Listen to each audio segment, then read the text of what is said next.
Assalamualaikum warahmatullahi wabarakatuh.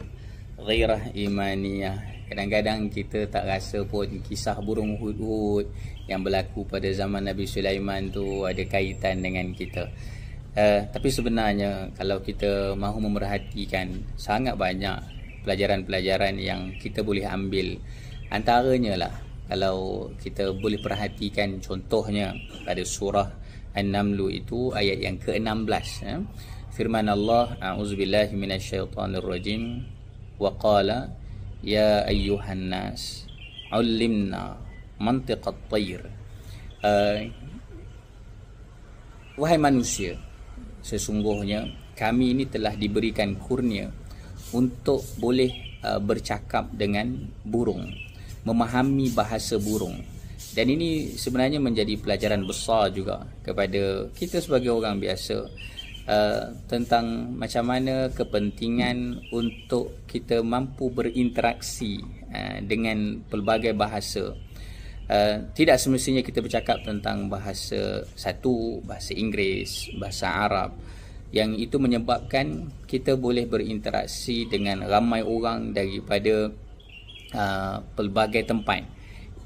Apa manfaatnya bila kita boleh berinteraksi dengan ramai orang daripada pelbagai tempat? Itu insya-Allah menjadikan kita lebih mudah untuk berdakwah.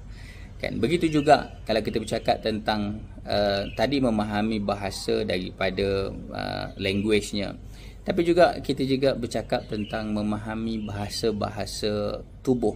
Dan sebagaimana satu orang ayah yang menguasai bagaimana menguasai bahasa anak. Kan, kalau ayah satu orang mak, dia menguasai bahasa anak. Kan, anak ini macam mana keadaannya ketika mana gembira, anak ketika mana keadaan semasa gelisah, anak keadaan semasa tengah sedih. Jadi kalau ayah mak tahu bagaimana untuk membaca keadaan itu kan boleh membina suasana yang harmoni di dalam ahli keluarga kita.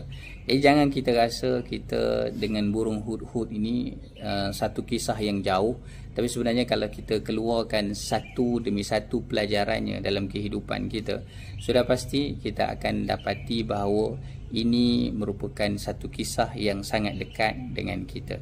Sebab itu insya-Allah nanti dalam siri Ghairah Imaniyah kita akan bicarakan bersama-sama tentang hal ini dengan lebih lanjut. Hazabillah wa taufiq. Assalamualaikum warahmatullahi wabarakatuh.